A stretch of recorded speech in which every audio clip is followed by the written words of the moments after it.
This show is part of the Deluxe Edition Network. To find the other great shows on the network, head over to the deluxeeditionnetwork.com. Bev's Video Kingdom is intended for a mature audience. Listener discretion is advised.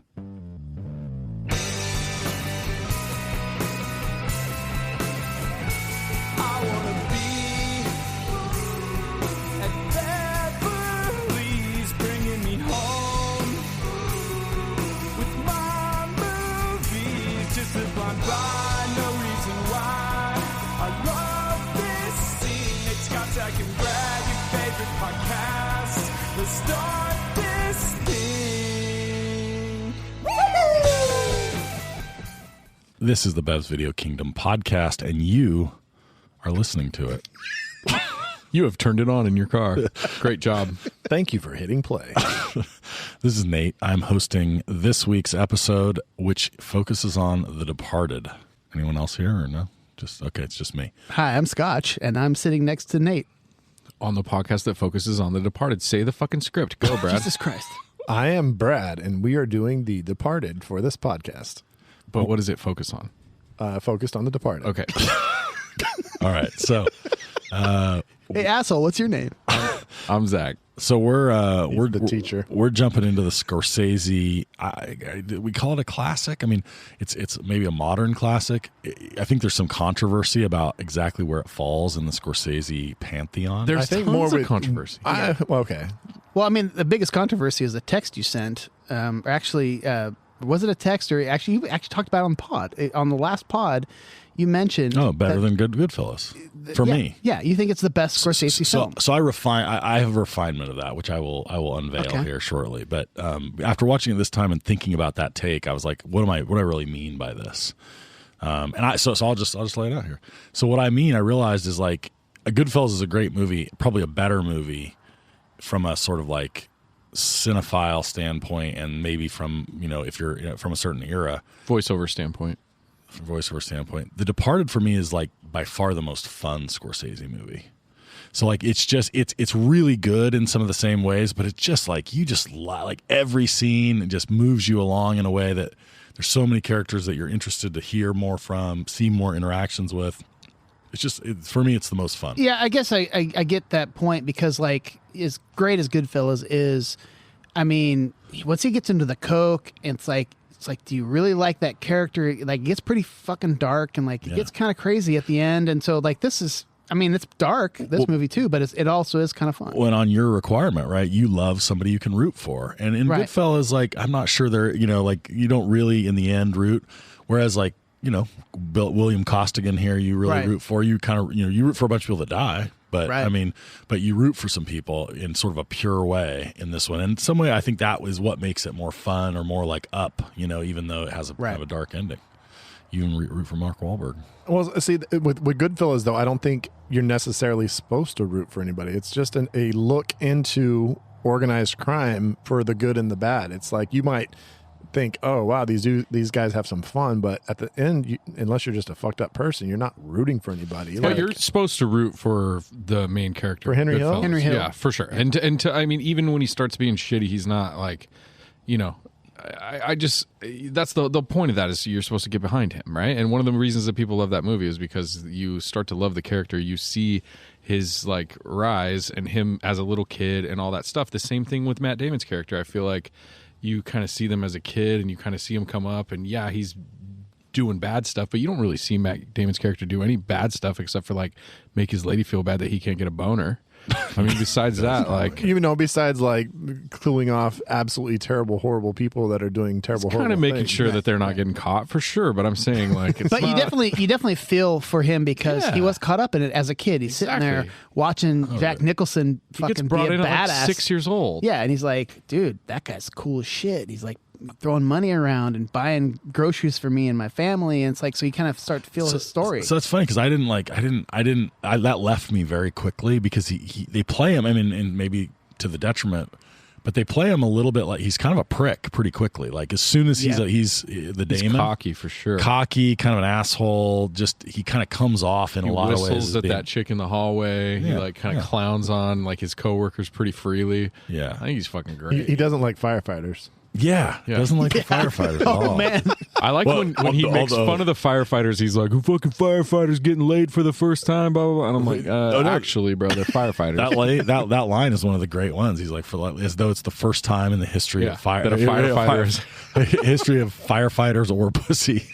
Yeah, which is a great line. The jealousy of cops with firefighters, it seems to be pretty deep. That the firefighters, I think, have both the easier job and they kind of get the more heroic, like kids love them, especially I would say more nowadays than anything. Especially. Oh yeah, the cops get hit. We got to ask Lieutenant Dan about this. Which firefighters he's most jealous of? For sure. Oh yes. Yeah, we need to have that conversation. I'll text him. I bet you he hates a bunch of firefighters. All right, so Brad, what's your overall on The Departed?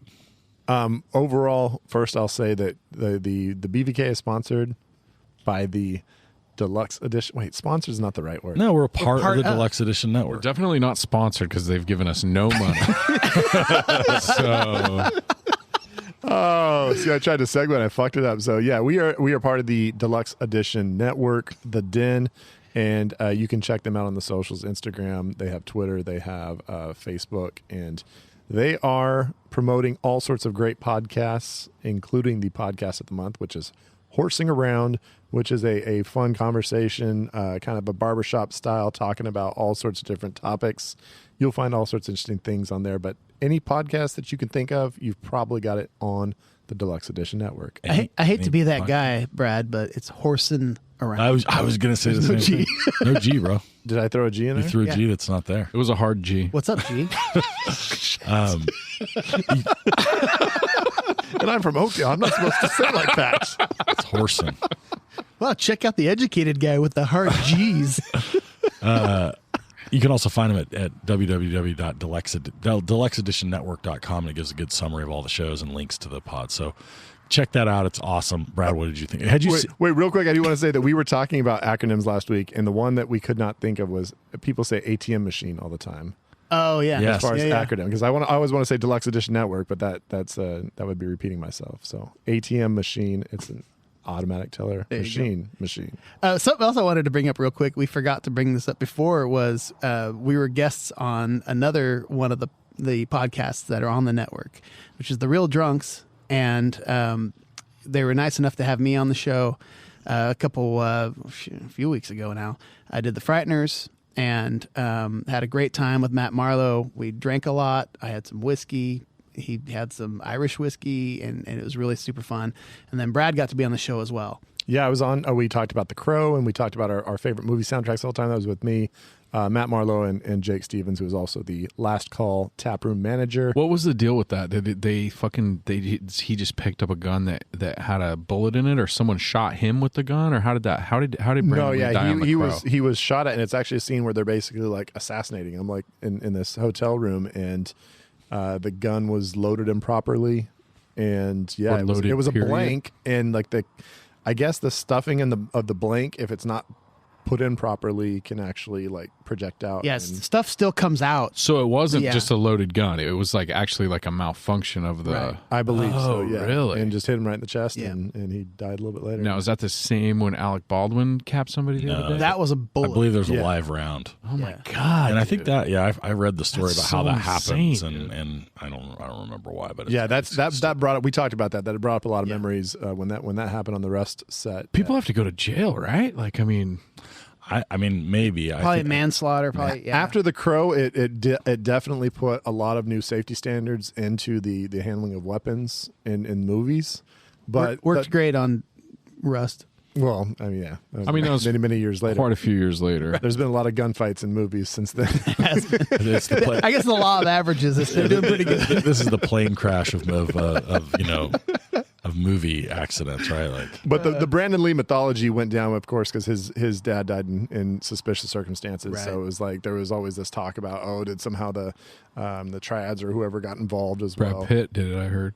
Yeah. Fucked up his dad and Brandon. Anyway, we just wanted to give a shout out to the Real Drunks for having us on. It was great. A couple different episodes. So check out the Real Drunks, REEL Drunks, as in real, as in movies. They talk about movies and they talk about drinking. And they have some merch and some cool sweaters on their socials. So if you want some Real Drunks merch, you can check that out. Okay. So you had seen it before, Scott, right? You'd seen it once. The Departed? Yeah. Yeah. So it was quite a few years ago. I didn't see it when it first came out. And I remember hearing, everybody's talking about it. Obviously, it's an Oscar-winning movie. And what year did it come out, Scotty? I didn't write that down. Did we get that? I gave you no info. I missed about the. I wrote down a bunch of shit, and I didn't write that down. And what year did it come out? 2006. Yeah, there you go. Right. So, and then, I was dating someone, and I remember her saying, "This is my all-time favorite movie." I'm like, oh, shit. Okay, cool. She's like, dude, we have to watch this. I'm like, great. Okay, let's check it out. And we just started dating. I can't wait to hear what this means to Scott Beck when a girl tells him that The Departed is her favorite movie. I can't wait. So what's weird is, so we sit down, we're starting to watch it. We're on the couch and it's going. And the girl that I dated before her, it was a breakup that kind of fucked me up a little bit. And, it was kind of a bad breakup. And as we're watching this, the Vera Farmiga kind of looks like the ex that I was dating before this girl. Okay. Good for you. Exactly. And as I'm watching this, all of a sudden I can't think of nothing else but the last girl I dated as I'm watching with this new girl on the couch. So I hope you told her. I didn't. I didn't tell her. Why would I tell her? I'm stupid, but I'm not that stupid. And so the whole time I'm watching this movie, I'm kind of not thinking about the movie. And I swear to God, I didn't remember a single thing about this movie. Oh, wow. When I started watching it. And afterwards she weekend. was like, so what did you think about the movie? What about the really complex dynamics of the relationship between... Right. And you're like, yeah. That was pretty much all I could say. Okay. That ended that relationship. Yeah. It didn't last much longer after that. Anyway, for other reasons. Mostly me. So I watched Biggest reason was me. So the best, I love being on this podcast, and it's so fun. But what sucks is I forgot everything about this movie. But recently we did a Matt Damon draft. Oh. And as I was researching, I watched the scenes towards the end. Oh, and so you spoiled yourself. I spoiled myself, which sucked because as I'm watching, I'm going, "Oh, cool! I know he dies." It's a very Scott I know Beck he thing dies. to do. Right, and I did enjoy it. Jack Nicholson was amazing. He had so many awesome scenes, and I loved the acting. I really enjoyed the movie, but it lost that edge of all the cool little twists. The and reveals, turns. The reveals, and as I was watching, I was like, "Fuck." I think this would be a lot better in a different situation. So I enjoyed it. It was fun, but I didn't love it. I can think of, I love watching Casino. I love watching, Goodfellas a lot more than, I don't think I would want to watch this again. So so interestingly, and I think there's sort of some of this inherent in the way it was received. Departed wins Best Picture and Scorsese wins for Director, and doesn't. Neither of those things occurs for Goodfellas. It's the only win, right? Yeah, only win. And I think like in some ways that has created some more polarization because people feel a little bit like that was the wrong movie for him to win for. I think some people that really love Goodfellas, which it's easy to do. People call it a makeup win for sure. Exactly, yeah. So and they even brought out, I think it was like Spielberg and it might have been even Coppola or something. They were up on stage to give him the award for the Best Director. So it was like kind of like, hey, welcome to the club. It was a career achievement. Do you guys happen to know what Goodfellas lost to? I don't recall, but it is discussed as like one of the best years of the Best Picture nominee. Yeah, so some of those years, you're reading off the list and you're like, holy shit, well, who are you going to pick? Somebody's got to win. But then there's one years where, Forrest Gump won. And you're like, yeah. Now you look back and you're like, really? That makes sense because Forrest Gump's amazing. That's what you're going to say, right, Scott? Best Picture was, you know what? This one's not even that great. It was Goodfellas, Godfather Part 3, Ghost, Awakenings and Dances with Wolves. Oh, sorry. Dances with Wolves. I take it back. This was one of the years where there was the biggest travesty. They're like, get the That's- fucking Dances with Wolves sappy piece of shit out of here. First of all, I like Dances with Godfather Wolves. What's 3. happening? Godfather 3 was I up do for the too. award. Yeah, Godfather That's 3. pretty amazing. That's crazy. It was mainly Sofia Coppola's performance. Yeah, this was the Dance with Wolves year because Costner got director and they won Best Picture. Wow. So also note, Departed, kind of crazy. Estimated $90 million budget, and it absolutely made its money back and some. Domestic 132 million, worldwide 291 million. That's just the box office. So for me, this movie is like one of my favorite movies of all time. I love this movie. I don't think saying that this is better than Goodfellas is a stretch by any means. Yeah. For me, I think I like the soundtrack better. I like the scope of Goodfellas. It's kind of a this is a kind of a condensed version of Goodfellas.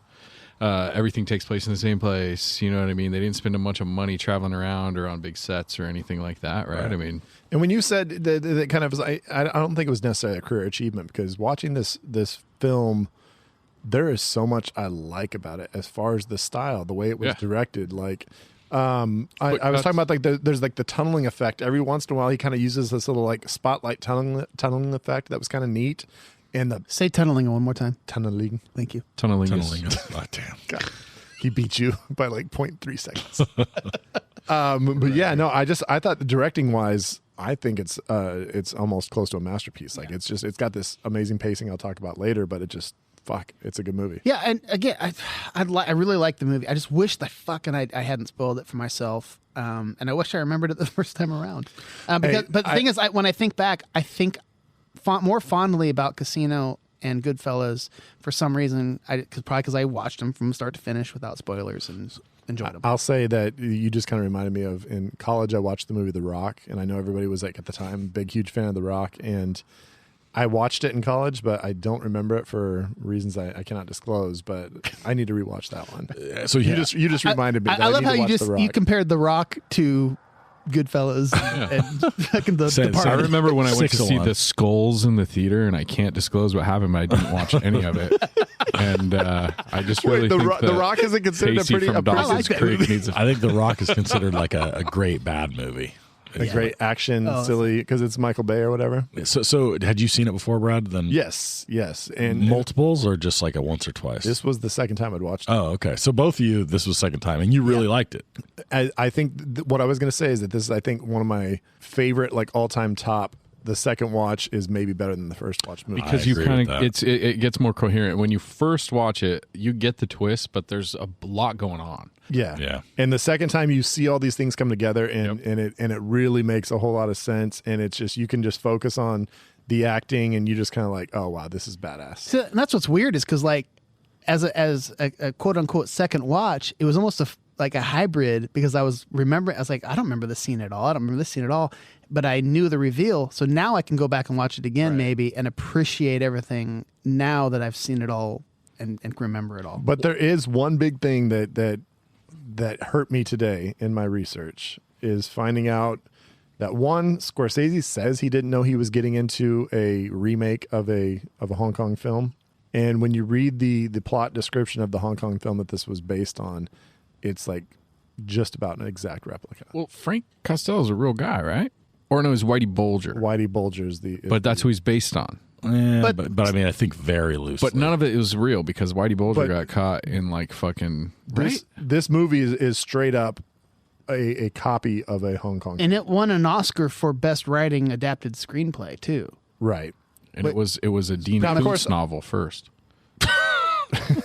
No, it's just With Michael Crichton, I think. Yeah. But Jurassic. it's completely based on this movie, Infernal Affairs. It's a Hong Kong film, and I just go to the Wikipedia, check out Infernal Affairs, and it's a exact replica. So they didn't really change a damn thing. And No, you're saying like exact. Like you just said that like they go to the theater and he follows them out of the theater. And like everything happens exactly the same. It's straight up. But I mean, I guess I think they paid the rights for it. It wasn't like they just bid it and said, fuck you, Hong Kong. So this is again, like this is stuff I don't want to know. Like It's like high I guess tension. so that just doesn't bother me at all. Like I don't care. Right? You know, there's so many things that are remade. Some of them really The good. only some of them person terrible. who didn't watch the movie was Vera Farmiga, because she is a composite of two women in the other movie, and she's the only one who didn't watch the other one because she was like, I think that would have fucked up in my head if like I'm trying to play both of these women. Yeah, all right. That's good. So yeah, and I mean, I said earlier, I love this movie. I don't think it's hyperbole to say it's Scorsese's best movie. I really dig it, and I've watched it a lot. It's been on streaming for a while, and it's kind of a comfort movie for me. I'll put it on while I'm installing a dishwasher, like I did today, or cleaning up at the house or whatever. Especially the first hour and a half. It moves. To me is just hit after hit after hit. I love the fucking meeting the character when he's a kid, and the kind of like, not really even a montage, but just like you've got the cool music going in the background. You kind of see both these kids grow up, and it's super cool to me. I love both the characters. You got Matt Damon and Leo DiCaprio, like kind of at the like height of their like good lookingness, and they're like in super good shape and just fucking being just absolute savages. They're both really good at what they do. It's fucking awesome. I love it. And I love Mark Wahlberg, and fucking hate Baldwin's character, but I think he's awesome. I think he's really good at what he does, but he's a douche. Wahlberg's just the best. That's the best Wahlberg. A lot of coworkers punching each other. There was a lot of fistfights in the office. So I mean, this gets something we haven't said yet, that is now the elephant in the room. The cast here. I mean, we've talked all about the director. It's one of those where you almost can't miss. I mean, the cast is incredible, right? I mean, Mark Wahlberg, Leo DiCaprio, Matt Damon, Martin Sheen. I mean, I think Mark Wahlberg, Alec Baldwin. he takes a big backseat to Leo and fucking Matt Damon, right? I think so too, but I mean, that's my point, right? Like he's a pretty, like he's in a lot of scenes. He's really funny and different. Like it's a very different character, and I mean, he heads up a lot of movies, right? And we did Boogie Nights, and it's a great role. He's in a lot of stuff. He takes a back seat though. Also later in the movie, that's maybe my biggest problem with the movie, is just that when he takes his back seat towards the end, it's like, where does he fucking go? Like, he just bounced out for 2 weeks. Like, did he go to like he got Hawaii? suspended? Well, yeah, and how did he find out the whole thing? I mean, because did Leo tell him about everything? Like, how did he show up in his apartment at the end? Like, did he just figure it out, or was he clued in? Like, all of a sudden he just shows up and kills fucking Maybe Vera Damon? Farmiga. Yeah, I don't know. That was the one problem I had at the end. It's like, fucking, where'd Marky Mark come from all of a sudden? He should have said, I just got back from vacation.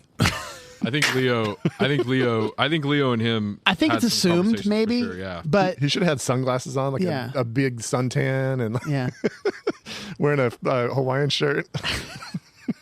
See, I was thinking there was some like direct tip off where he like sees maybe he gets some sort of like, he gets slipped some info from. I didn't see it. There's no, like, all of a sudden he just appears. Like, oh shit, there's Marky Mark. I kind of forgot he was in this movie. It's almost like oh shit, we got to bring him back in at the end. Right. It's not that. It's the deal where if he's there all the time, you may start to suspect that he's gonna be like, you know what I mean? Like, he was a big character at the beginning. You remember him because he's memorable, and then when they bring him back, you're like, oh, there's the guy. You know what I mean? Mark Wahlberg. I liked him. And final difference between the Hong Kong movie is that the Matt Damon character in the Hong Kong movie, like, it's like basically ends where he's at Leo's funeral, like, and then it's over. There's no redemption. He just basically reckoning. He's like, he kind of like he basically like admits that he fucked up as a person, like, in his life, but he doesn't get blasted. I like this one better.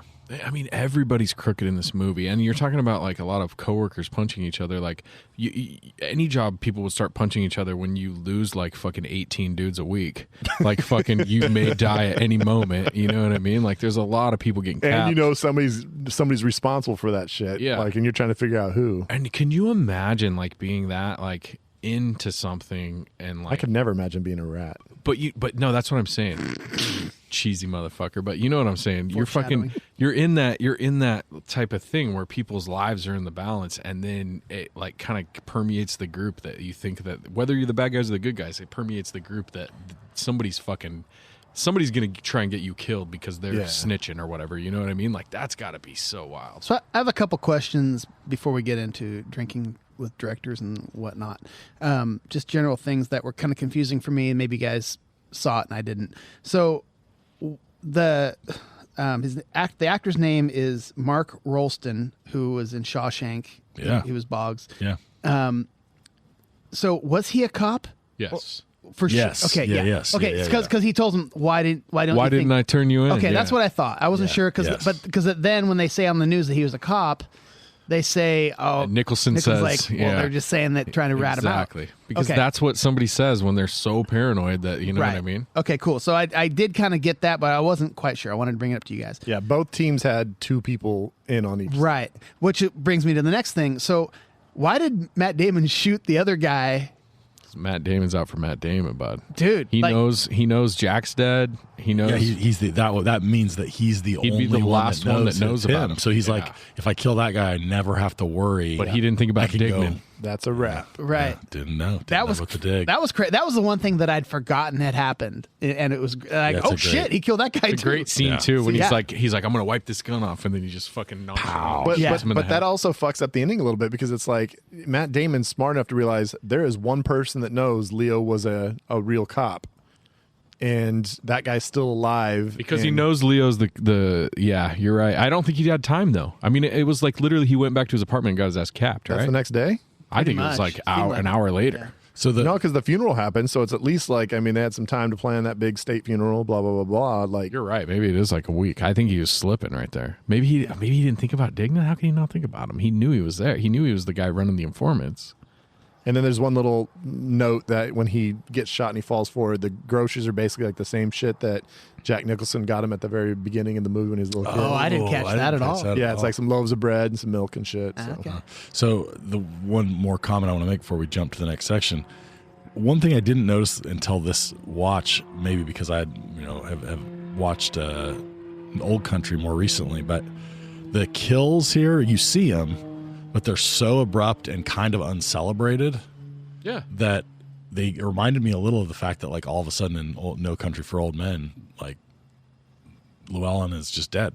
Like he should, so like it has a little of that like, and I don't like, part of me likes that, part of me doesn't, it kind of feels, but it's definitely unique in the sense that there's no ceremony to it. It's like all of a sudden the main character's dead. Obviously, if you're this far in and you haven't realized that we're spoiling the fuck out of this movie, Yeah. I mean, holy shit. But yeah, Leo, I cannot imagine being in the theater watching this and Leo getting capped that abruptly would have been Yeah. like, Just like- what the fuck? Yeah. Oh, 'Cause I remember just the first time I watched it, I kind of think I knew that there was a spoiler. Like, No, not me. I watched it fresh. and I was just like, I think I knew there was some kind of wild twist because I'd seen this in lists, and I don't think I'd ever actually spoiled it. But yeah, that was just like, But what there's the already fuck? been like 3 twists at that point when that happens. You know Yeah, what I but mean? you don't There's expect like the main all dude to die, like- I agree. It was abrupt and it was awesome, and it makes it even more awesome when immediately afterwards Damon kills the dude that was helping him and then gets capped at his house. You know what I mean? Like that shit's fucking Well, I mean, great. it was crazy when Martin Sheen died. That's exactly my point. That was Yeah. like the second twist. Like Right. there were so many twists, right? Like there's so many like, oh, this guy's the bad guy. Oh, this guy's the bad guy. Oh, wait a minute.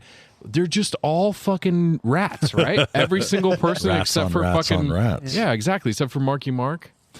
All right, so I think it's time for us to move on, and we are going to drink in the next section with the director as usual. We've got a special guest coming back to us, my buddy Cliff Chamberlain, Ooh. yes, sir. actor, Cliffy, college roommate, and now a professional actor. In fact, he just hustled back from a set to jump on the Zoom with Yeah, us. Nate was like, "Oh yeah, he's gonna be like doing acting." Yeah, And he I had was a- like, yeah, "Oh he- shit, I forgot." He's actually like a real. He's a fucking- real. Oh yeah, he's in Hollywood right now, and That's he so was wild. like, I got a scene that's a night scene, so I don't know what my schedule's going to be outside at night, and I'm like, let's get back as soon as you can, buddy, because BVK's here. I'm just excited because I wasn't on the last time he was on, and now maybe after we're done, I can call him Cliffy. yeah, right now, I yeah. can't. Cliff, I like. It's Mr. Chamberlain. Cliffy, if you're me. listening to this, I like to think that like you were gonna do real good tonight, but you were just so distracted by the fact that you knew you had to come on BVK tonight that you like just couldn't deliver your lines correctly. All right, so we'll be back next.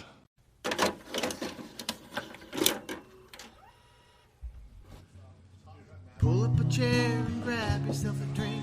hypothesize what directors think. Maybe sometimes get a guess. Makes us look good. Let's drink, laugh, and pretend we know what we're doing. Drinking with the director, brought to you by Last Call Brewing. So this is Drinking with the Director, and it is always brought to you by Last Call Brewing. And we're going to go around the table and talk about what we're drinking. But first, I want to point out that sometimes, as the song says, we get a special guest that makes us look good. Yeah, that's right. And today is one of those days. What's up, Cliffy?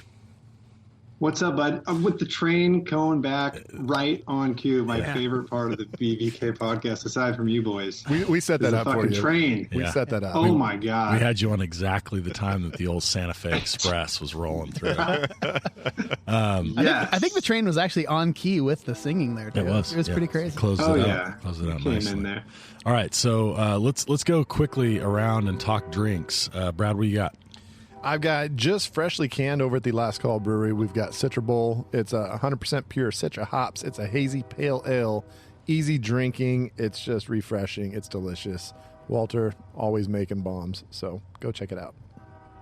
I'm super boring, and I'm drinking the honeybee from Blaker Honey Brewing. babies. Honey Babies. One of these days he'll get it right. Honeybee, honey baby. Whatever Last the week fuck it was Honey Babies, but it was a lager. it's fucking delicious, and it's low alcohol content. Blaker from Sirius. Blaker Brewing Delicious series blonde and ale. There you go. series and Atwater. I'm going down to the Tarmac tomorrow night. During podcasts, I'm more of a volume guy than I am a quality guy. So I want to get. I want to Blake, get. hey, Blake, don't sleep on Blaker's Honey Babies. All right. So recently, I actually did. We have a local place in Oakdale, and what is the name of the Creekside. Creekside? Thank you, Creekside Liquor. They do this thing where $200 you get a grab bag, and you don't know what you're gonna get, but it's gonna be at least $200 worth of liquor. And it's mostly whiskey. Sometimes they throw in a little bit of tequila. Sometimes there's a little bit of scotch or whatever. And so one of the things I got was Larceny bourbon. And so that is what I'm drinking. I have to know what you think about it, because I bought it once and without having trying it, and I was like, "This is the craziest, smokiest bourbon that I have." It's smoky and it's a little harsh. It's crazy. Yeah. Well, it's 92 proof, Right. so it's like you need to water it down a little bit. Yeah. And I'm not a bourbon guy. My name is Scotch Beck, not Bourbon Beck. So you're like, well, which know. bourbon can I get that really just Scotch Right. called bourbon? Well, And- if you're not a gritty thief, I mean, should you be drinking Larceny? Well, maybe I'm starting to change my image. I'm actually thinking Bourbon Beck is kind of a dope fucking name. Man. I like that. Thing is, I've never that liked down. bourbon. If that there's something about it, but I'm starting to like it. So maybe I'm going to be You're Bourbon welcome. Beck. All right, Cliffy, you got a spirit? Yeah, I'm drinking Lengthwise Hazy Ale. Who makes that? Lengthwise. Lengthwise is a brewery. Yeah. That's how I Yeah. measure. Lengthwise Brewing Company. That's how I measure my dick. Yeah, hazy. The cans, As Lengthwise opposed, cans. as opposed to who measures it their width-wise?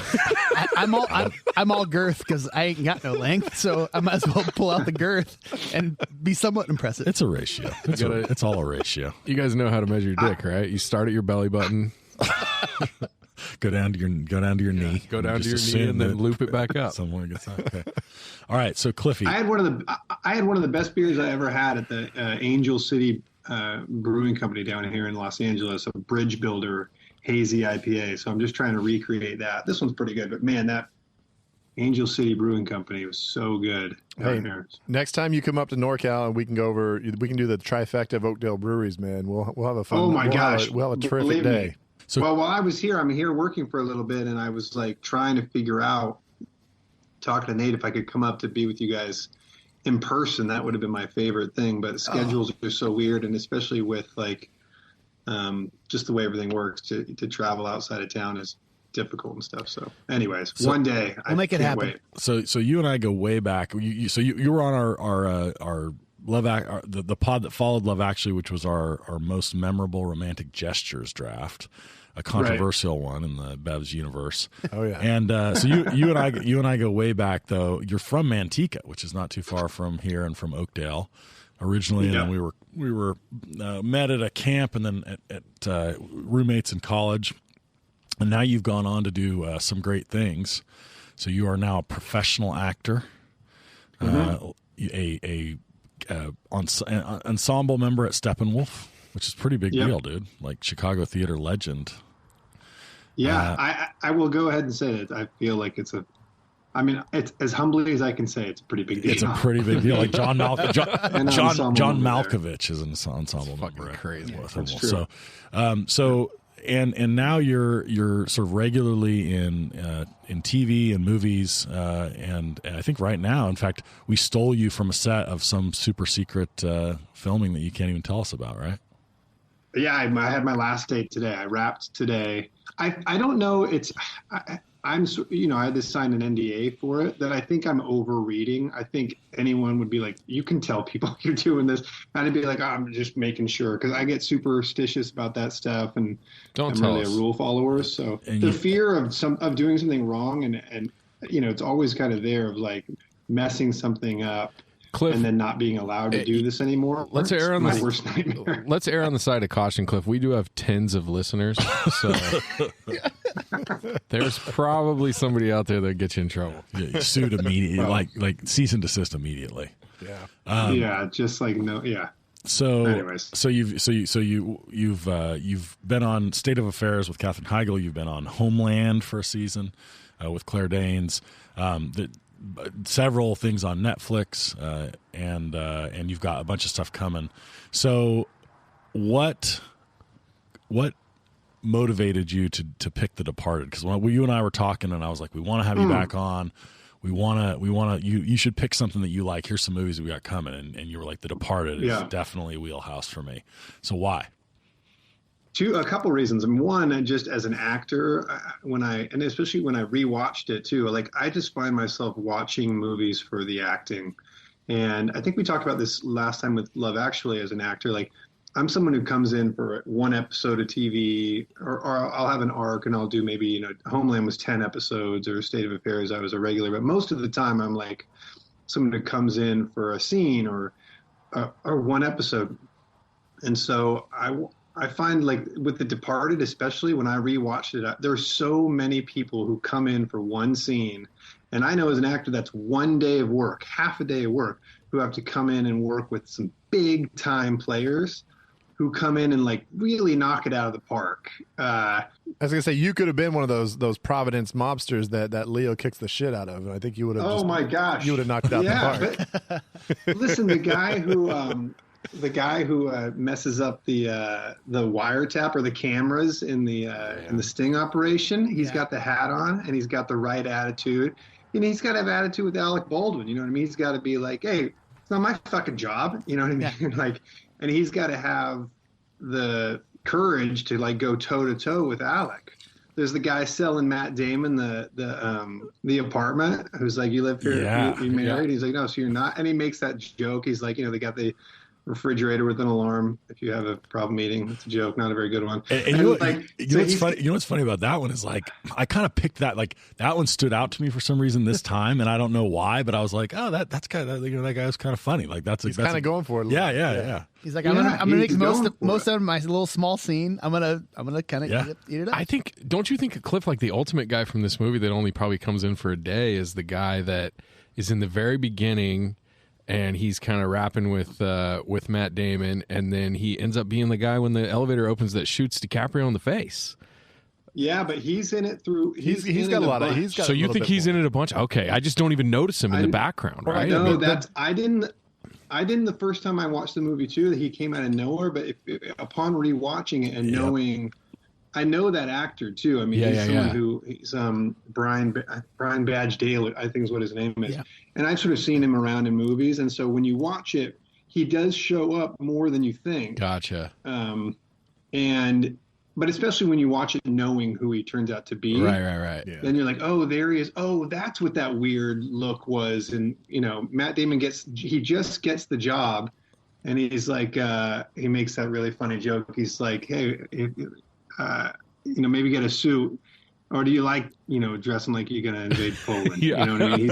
He's talking to him, Yeah. and then he gets promoted, and he's in it a bunch. So that guy probably worked for a month. He was probably around for a month. Yeah, because they're all different sets, so he'd be around a bunch. Where some of those other people, like, you could tell her one day. The mom, like when Matt Damon goes to Southie and talks to the mom, which that guy he's in that scene too. By the way, he's the other detective there. Yeah, he is. Yeah. He goes, well, welcome to the neighborhood. He's like, they do it a lot different around here.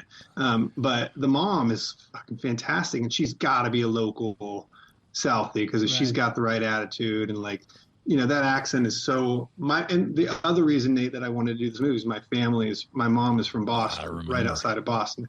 She's from the Peabody, which is on the North Shore of Boston. And so like something about this movie and the accents and like the whole thing about it, I love. And to watch it again, like there's so many little references throughout the movie. And some of them I can pick up in knowing like Route 128 or the North Shore and double accents and things like that. So now, are you a Red Sox fan?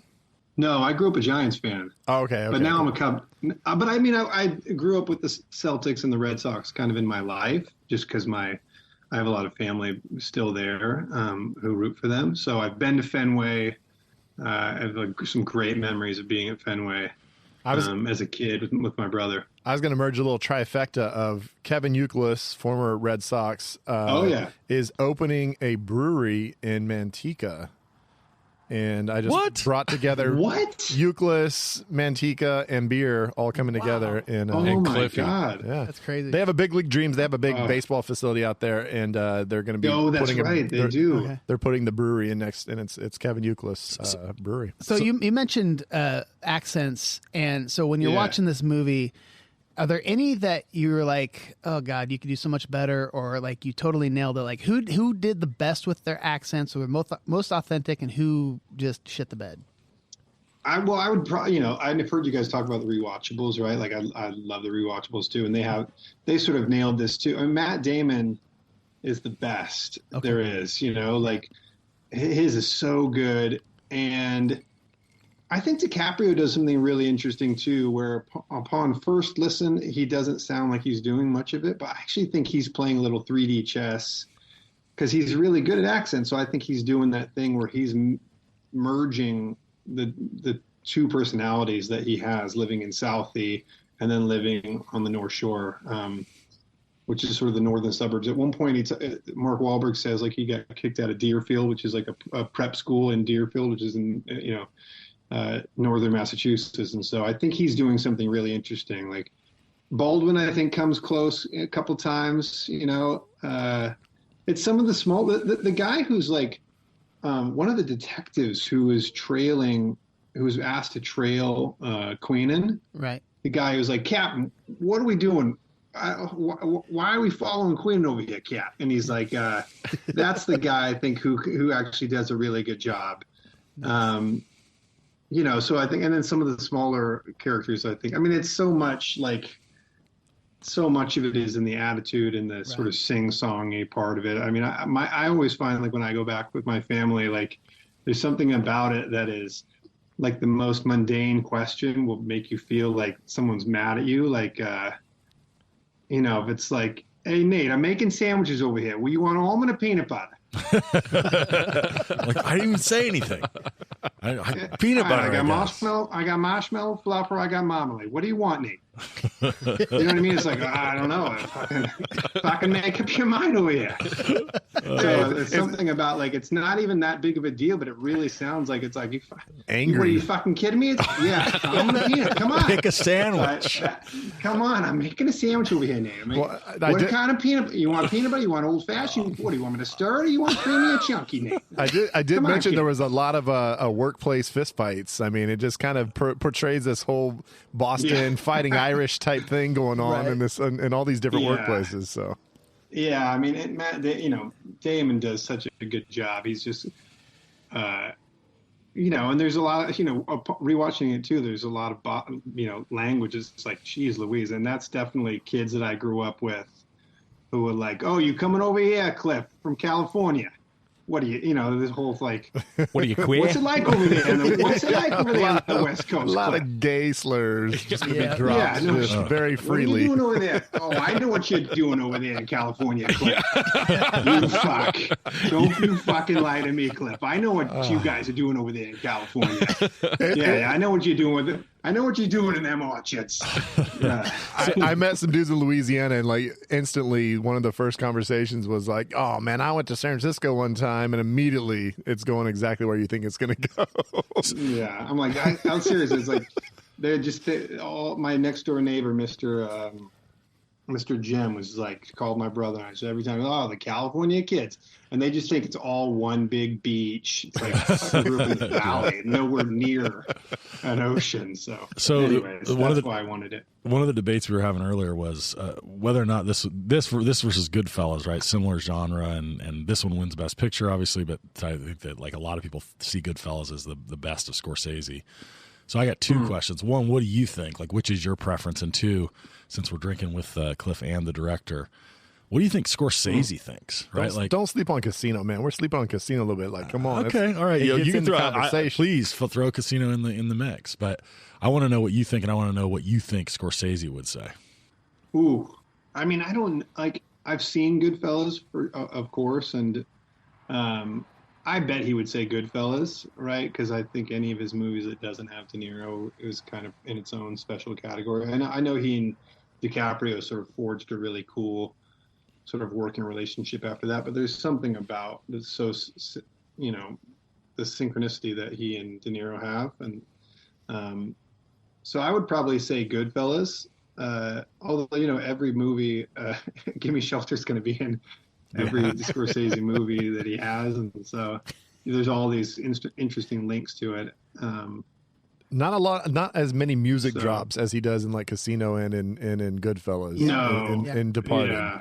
And they definitely bring for sure. Dropkick Murphys gets dropped a couple times. Well, it's a great the opening of this. The music in the opening is just phenomenal. Which is like 18 minutes in, right? I mean, it's just like it takes a long when time that title for that to hits, kick in. You're like, oh my god, pretty rad. No one changes. I mean, DiCaprio puts on that goatee, and he suddenly looks like a completely different person. Like, he's sitting in the interview with Wahlberg and Martin Sheen, and he's got that super short cropped hair, and then all of a sudden it cuts to him in jail, and he's doing those fucking dips, and he's got the goatee and the hair. Is like, wow, he's a completely different person. You're like, how handsome is this fucker? I mean, how many different ways can you be handsome? Exactly. I just wanted him to go deeper on those dips. I don't think he was going all the way down. I instantly. He needed more books, man. He didn't have enough books. If you ain't touching your nips, you ain't doing dips. But I don't know about you guys. So my answer would probably be Goodfellas, Nate, but I'm partial to The Departed because I don't think I saw Goodfellas in the theater. I was too young, I think. And so The Departed, I remember definitely being like, oh, I'm old enough to go see this. I'm stoked. I love Matt Damon. I love DiCaprio. These are all. And then the joy of being like, holy shit, Mark Wahlberg is knocking this out of the park. Yeah. So, it was fun. Well, is Casino too long? Do people or is it too much of like a Goodfellas copy? Like what's wrong here? I don't think it's a Goodfellas copy. It's a little bit of a slow burn that feels like I think so. I like it, but I don't even think it's in the conversation. It's got so many of my favorite scenes of Scorsese. The question should have been posed, Cliff, what is the best Scorsese movie and why is it Gangs of New York? Is really how the fucking question should have been posed. Oh, that one's so Bill the far Butcher. down the list. That's the elbow drop off the steel cage right there. Like, that's coming deep. I love that movie, but not everybody does. Anyways, moving on. So what else we want to talk to What do we want to ask Scorsese? What are we curious about here? I want to ask Cliff, have you done any stuff with like firearms? We were talking about like there's a lot of shooting and all that stuff in this movie. Like what really I'm curious what goes into like the safety and like all the different things of like having a bunch of guns that are going to be shot at each other on a movie. Yeah, I've done it. The last one I remember doing was like Walker. I did the Walker Texas Ranger reboot. Oh, wow. Okay. That's just called Walker. And so I definitely had a gun in that and then got shot in that and shot and killed in that. So there were a bunch of guns around. So you had was that your first time with the squib? Like, so you had the whole. No, I've been shot and killed in many. Once I got the market cornered, I'm like, I need someone to come in and get. Killed a lot. Because the squib's the thing that explodes on the and makes the blood happen. Yeah, I actually don't think I was squibbed up in that. I got squibbed up in the Mob Doctor. I got shot and killed in a warehouse, and the guy was all squibbed up in that, and it was weird because like it's all pretend, but even when you're wearing squibs, it's like pop, pop, pop. It's crazy and feels weird. And like, so I got shot and I like went down on the ground and everything was all quiet. There's still smoke around even from the squibs and from the guns and stuff, even though it's all blanks. But fucking everyone runs over, rushes to me. Was like, "You okay? Just stay there for a second. Great job." And the director was like, "That was amazing. Like the blood went like into the light, like like shot into the air. It was such a great shot." And I was like, "Oh yeah, no problem." As though I knew what I was doing. It was the angle of my body and the speed of my ground. I was like, "Oh, I knew what exactly." That was the same show. I was like I'm a theater actor, right? And so I didn't know any of the rules of being on set. Right. I didn't know what to do. And so there's a time on set where you rehearse, the actors rehearse, and then they take out what's called the first team, which is all the like actors in the scene, and they put in second team, which is like the stand-ins who stand there while the crew like sets up the shot, right? I didn't know the difference between first team, second team. I didn't know any of that stuff. So my job in this particular shot was to take a sledgehammer and knock out like the camera in the warehouse.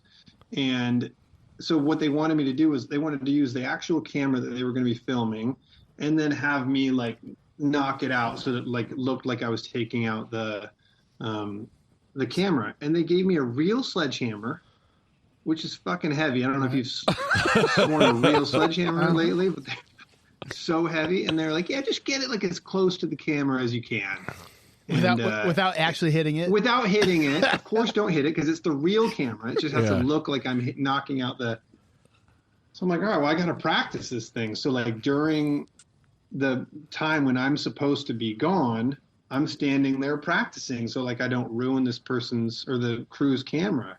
And someone on there who was doing their job was like, "Hey, would you move? We're working over here. Like, get out of the way." And I like, shuffled off thinking like, I'm working too. I don't want to mess up your camera. Like, I don't want to smash your camera with this fucking 100-pound sledgehammer. They thought you were doing a weird fucking workout. Yeah, he thought like I was like just messing around. You do your CrossFit somewhere else, bro. God. I was like, "You gotta be kidding me. You're not going to give me a styrofoam sledge. You're going to give me a real sledgehammer?" It was terrifying. I did not hit the camera, and apparently my squib work is fantastic. Oh, dude.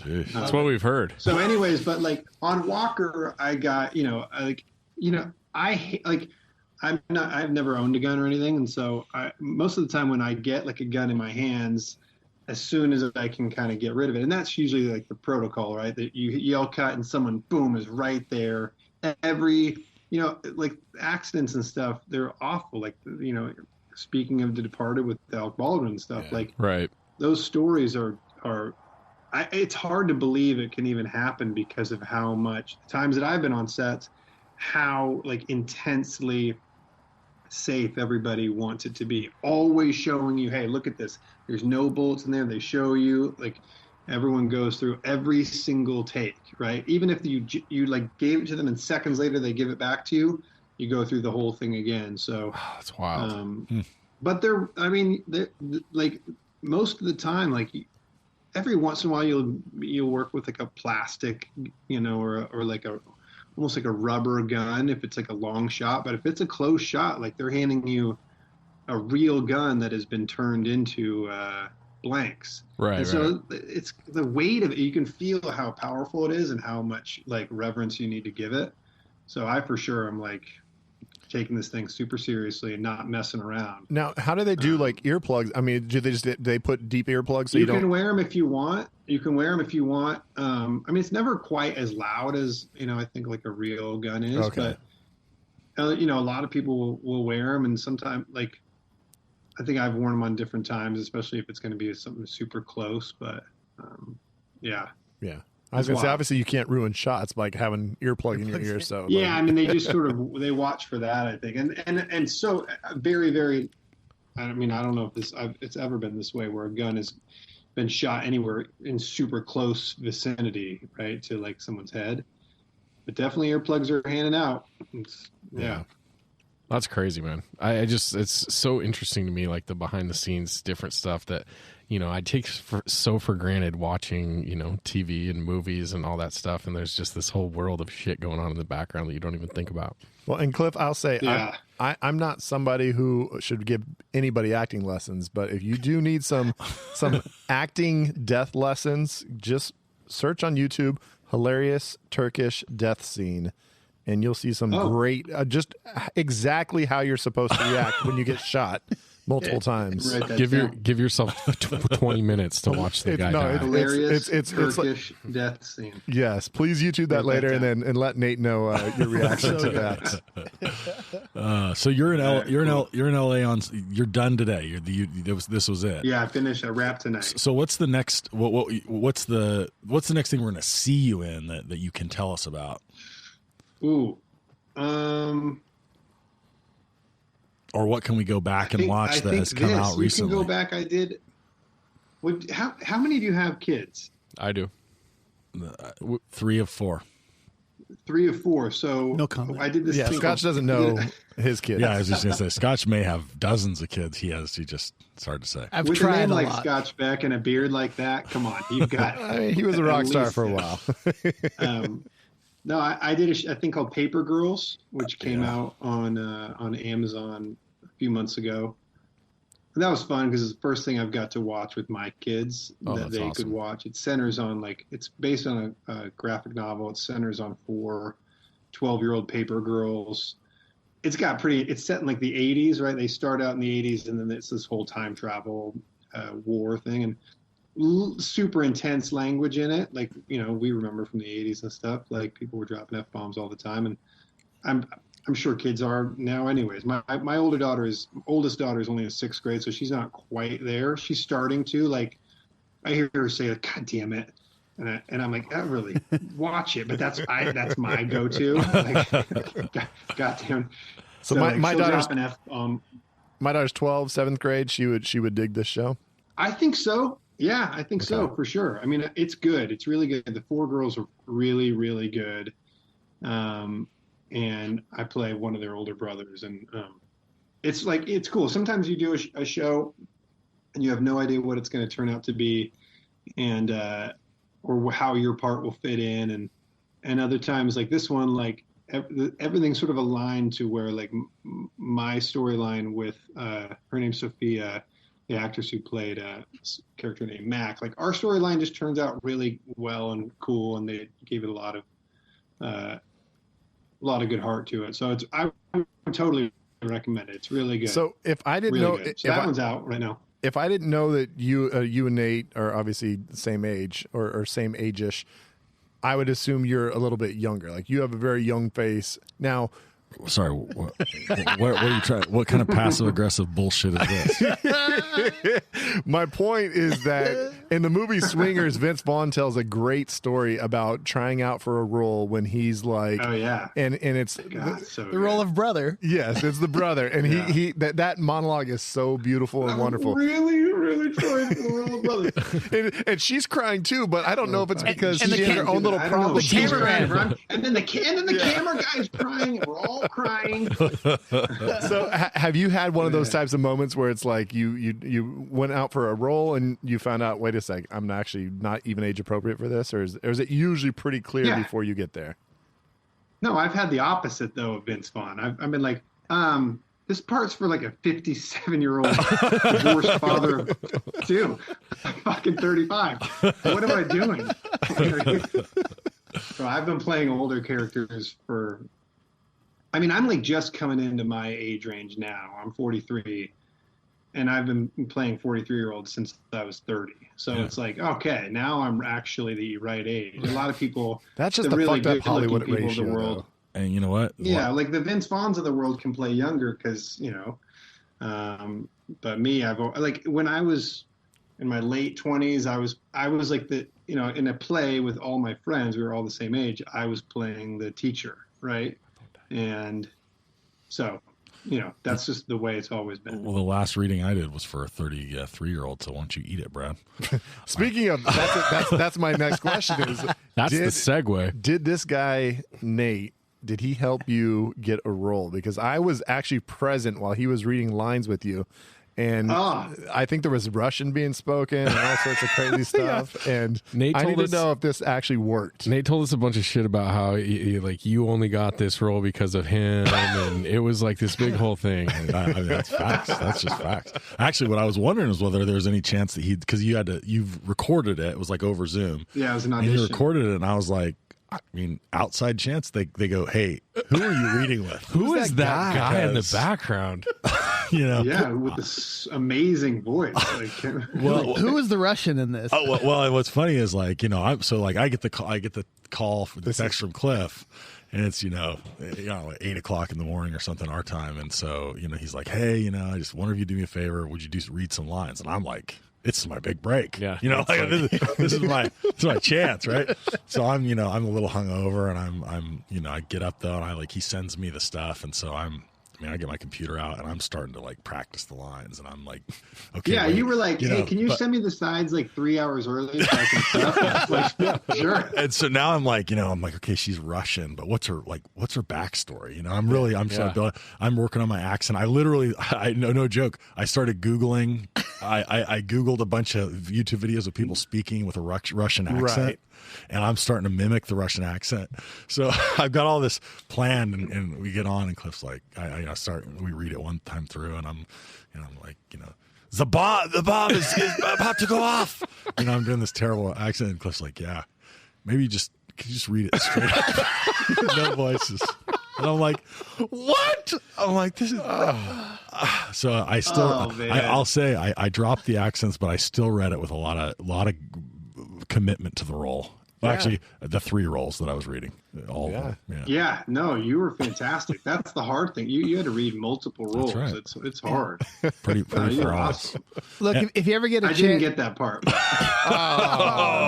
See, that's what I was getting. But did they? But that has nothing to do with Nate. Actually, though, I know for sure, because some of those times the way you upload them is different ways. Sometimes through WeTransfer or whatever, or sometimes I'll just do it through Vimeo and make it a private link. But sometimes through Vimeo, you can see how many views you get. That one got some views, so that one got some traction. Those were all Nate, Cliff. Those were all Nate. Oh yeah, every single one of those views was Nate pulling it up. And he was like, "Look at this! Look at me acting." They actually turned off the video and just listened to you. I sent that out to about a dozen agents trying to get myself some work, and so far no calls. But we definitely listened to it on the way home. Of our drive, he's like, let's see how we did. Yeah, he was talking about you, but then he was actually wanting me to hear his accent. Well, I'm not saying it was really helpful because you had to sit there with me. I mean, I think a lot of times I have to either start over or stop and start over. If you mess up the way self-tapes work, it's if you get 3 pages into a 4-page scene and then sort of mess something up, it's really hard to not be like, fucking hey, you got to start again. Whereas in a live audition, those mistakes were my edge. Getting into a live room and messing something up where something is really, really happening was when I actually knew what I was doing, someone coming from live theater. But with self-tapes, it has to be perfect or you don't even really send it. Which is why I felt bad for Nate a couple times. Well, that's why I kept stopping and being like, no, I got to do that again. That's just the thing. What was fun is that we were take 17. They're never going to pick us, Cliff. They're never going to pick us. There, Cliff. What are you doing? Yeah, Cliff, come on. What's your motivation? I need more from you. I don't believe you at all. Yeah. What is your motivation? Where are you coming from? What do you want? Where are you leaving? There got to be more hurt behind those eyes. There's pain behind those eyes. And what was really great is Brad and I were visiting Lieutenant Dan, and if you remember from that's it. Do that. We were, and so as you'll remember from our training day episode, I sometimes I play half a cop, and that day I got to be half a cop and then right into half an actor. So it was like a fucking great day. Dude, you're half of a lot of great jobs. I'm half of a lot of great jobs. Well, I'm telling you, if you ever get a chance to need to prepare for something with Arnold Schwarzenegger, I do a great Schwarzenegger. I'd be happy to work with you, buddy. So just let me know anytime. And by great, he means The worst. really great. Fantastic. Stop it. Well, my Stop wife, whining. Almost as good as my Russian. my wife is usually my go-to. Her and my buddy Chris are go-to sort of readers for me, and so my wife runs her own business. She's like, I have to like get on her schedule. She'll be like, I can fit you in at 11 o'clock and do your taping. So this day I was like, oh my God, all my sort of like the people but going to you, Nate, was so awesome, and you were so good and helpful, and I really appreciated it. And so No problem working on my now, accents though, every day unfortunately now. So. unfortunately for you, like you're going to be in my, Oh, come on. He's 0 for 1. You got to move on to somebody else. He's 0 for 1 That's bad. That's bad vibes. Dude, I'm like 2 for 200 on self-tape. So it's the way it goes. And you know what? I was like number 3. I was almost right on the cusp of being the number 3. So, well, hey, Cliffy, thanks for coming in, man. I know it's after a long day of taping, and I appreciate you jumping in with us and making it happen.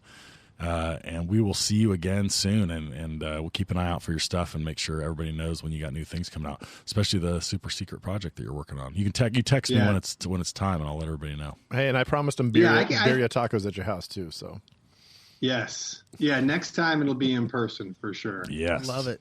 Okay. So, all right. all right. We will see Thanks, you then. Guys, keep up the good work. All right. You know, I'm like your number one fan out of those tens and tens of listeners. I'm like, we get a lot of Indiana listens, so we appreciate it. You're our most famous for that's all sure. me. All right. Thanks, guys. Thanks, Cliffy. take care. All right. See ya.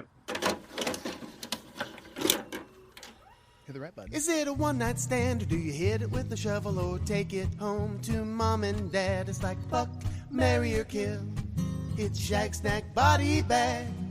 Fuck you, Scott. It's not a cold open when you snarkily say, touch the right button. I love when you touch the right button. Touch the right button. Touch it. Okay. Dude, thanks, Cliff Chamberlain. Yeah, dude, he's so good. And if you want to go back and listen to a little more of the backstory of Cliff and Cliff and I, and then Cliff sort of come up as an actor, listen to our most memorable romantic gestures pod where he's a guest and has some cool things to say. So, yeah, always good insight. And you can catch him in a bunch of places. Go IMDb him, and you'll find a whole bunch of good stuff to watch. So. All right. He talked about being like one of the most hated persons on Homeland. So if you're a Homeland fan, he was one of the most hated characters, according to some like Reddit threads. Or yeah. His character is not. And I don't think he's an actor, but like his character is an unlikable character in there. But he does a great job with it. Yeah. So okay, so we're shagging, snagging, and body bagging. Hey, real quick before we get there, We never get that right. I want to give a quick shout out to our old pod, which was the romantic one-liners. Because in this movie, The Departed, you learn one brand new, and I don't know why any of us didn't draft this, but he says to her, "You don't have any cats." I like that. And that leads to some straight going down. And I don't think it was like a really like, let's fuck line. It was more like, and he says, "I like that," after that. And then next thing you know, they're going down. I was like, okay. What's wrong with having cats? Fuck you guys. Leo wouldn't fuck you. That's what we're saying, Scotch. Hey, All right. So I want to kick off with you, Zach. What are you shagging from? We're shagging first? Okay. So what I'm shagging from this movie is by far my favorite thing about this movie, and it is the very first, I think, like 18 minutes of the movie before they even really get into the movie. I just love the freaking backstory. I'm a sucker for voiceover. I just love all of the young Matt Damon, the young Leo, and the way that it all kind of comes together. It's not really a montage, but it is. Like, is it a montage? I don't know. I'm going to take a pause real quick. Is there voiceover in the beginning? It's the voice that begins with Frank Costello doing voiceover in the very beginning. Wait, Frank Costello? What's he talking about? What does he say? He says, no. But it's sort of I don't know if it's a true voiceover though, because he's talking in the. Well, maybe it is a voiceover. I think it's a voiceover at the very beginning, and it's got. He's talking about bunch of like 1960s kind of like civil rights. Oh, he's talking. Oh, he's saying some racist shit. Yeah, and he also says some crazy fucked up shit. stuff. Okay, Yeah. Okay, I don't know if I consider that necessarily a voice. Well, the scene opens with him, I think, starting to say it, and then there's a bunch of historical footage. And there's some some other guys talking, and then it kind of goes into the whole thing. And he's talking about kind of the creation of Southie. And yep, and how the families are there, and what the power structure is, and all that stuff. And then you meet the kids, and the kids kind of come up, and I just fucking love it all the way up until which I like the parts after this, but I love everything up until. They they kind of start having the dialogue part where he goes in and is kind of interviewing with Mark Wahlberg, and Mark Wahlberg's giving up a bunch of shit. I think the movie kind of changes tone right around there, in my opinion. Okay, what are you shagging, Brad? I guess very much related is the pacing. Like I kind of talked about this a little bit earlier, but I love that it moves so quickly, and it's these slide cuts that are just like. As a scene's ending, the person starts talking in the next scene, and then it kind of slides into that scene, and it just keeps the pacing going, just boom, boom, boom, boom. But then they do kind of stop it and slow it down when they need to. And this is why, like I was talking about Scorsese being a great director, is that like the phone scene between Damon and Leo, when after he's gotten thrown off, Martin Sheen, he has the phone, he picks it up. That scene is very slow, but it's like methodical, because it's like, now they're both playing the game of like, fuck, he has his phone, I have his phone, and now that the game's going on between them, like, who the fuck is this? Who is this? Yeah, exactly. And they're trying to figure that, and so it slows down really slow in that scene. Everything's very just, and then all of a sudden then it starts picking back up right after that. Like, so I love that when a good director knows like when to have the pace moving forward, and then when to slow it down, and I think Scorsese does an amazing job in this movie with that. I'm going to shag, you kind of mentioned like the cell phones, like the flip phones, and like kind of the old technology.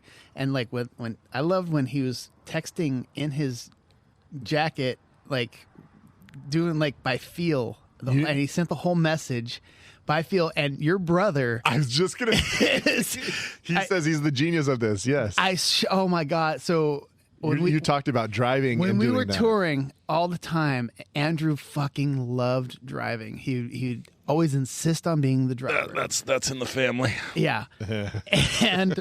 But this is back with the Nokia phones and all that shit, and with the texting when you literally have to hit the 3 button. If you're throwing a C, you better go 1-1-1. Yeah. Right. If you want to see, you hit the button 3 times, whatever.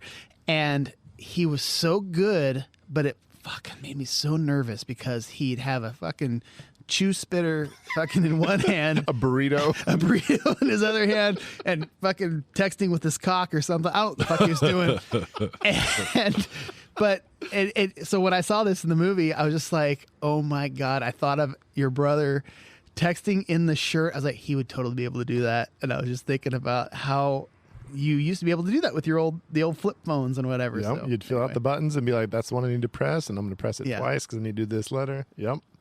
So I'm going to shag Wahlberg. We talked a little bit about this earlier, but I just I think he's in this movie, and it's a lot. It's heavy in terms of like the kind of, he's an overbearing character in the scenes that he's in. But for some reason, I think it's so different than any character he had, because we talked about it on the Boogie Nights pod.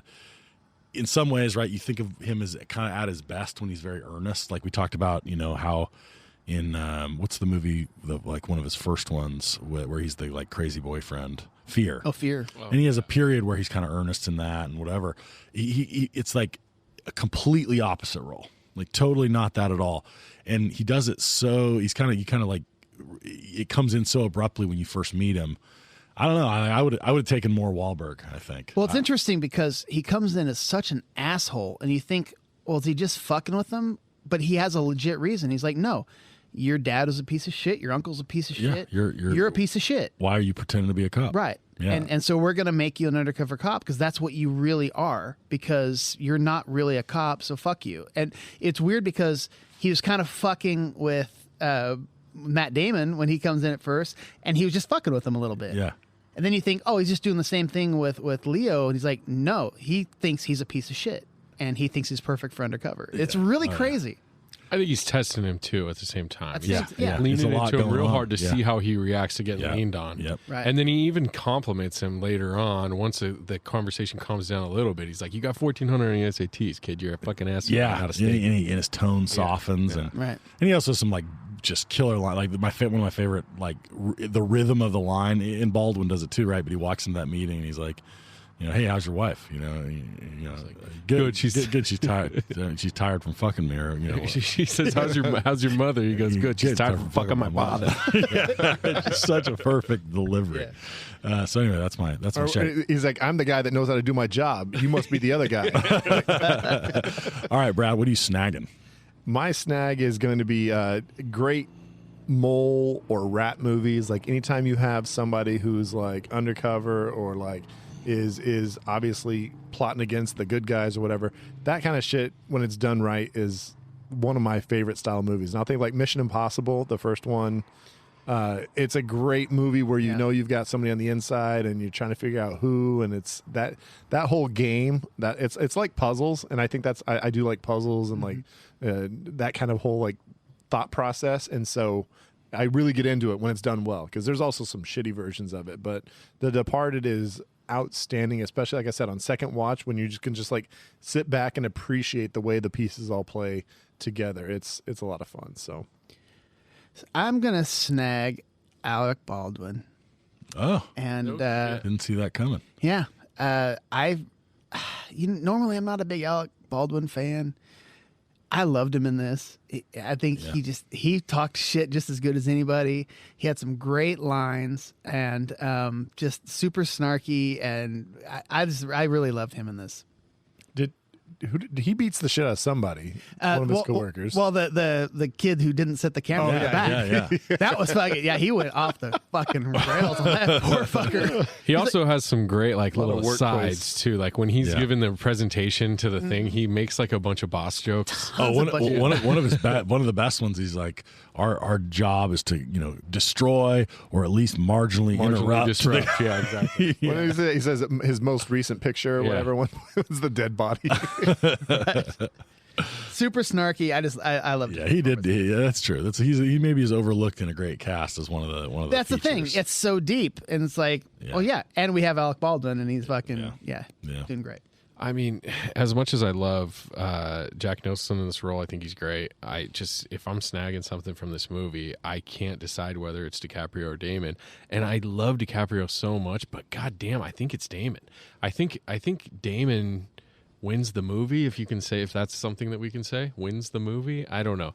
I think Damon is so fucking good and so cocky in the beginning, and then when he's on the fucking elevator and they're going down and he turns to Leo and he's just like, just fucking kill me, man, just fucking kill That's me. the part where he breaks. Dude, I was just like, this is fucking amazing. And then like they don't even let you sit in that before fucking Leo gets capped right there. It's like, holy shit. No, and you notice that you get to process that in like the second time you watch it for sure, because now you're expecting what's going to happen. It's like, dude, he breaks, and then immediately you get the most shocking moment of the movie, and he's back 5 seconds later and shoots that guy in the head. Yeah, you know what I mean, dude. He like, got his out. He got his out in his worst moment. It's so good, and the editing and everything is just so good. And you don't get the feeling like it's like, you could imagine that scene somebody sort of, it's like a put on or something to try to, it's like a scheme to try to get out of it.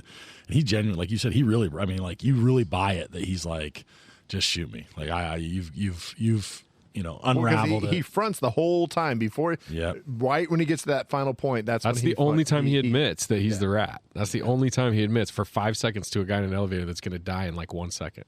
Yep. So it's funny. I kind of debated the same thing, and I decided to snag Leo.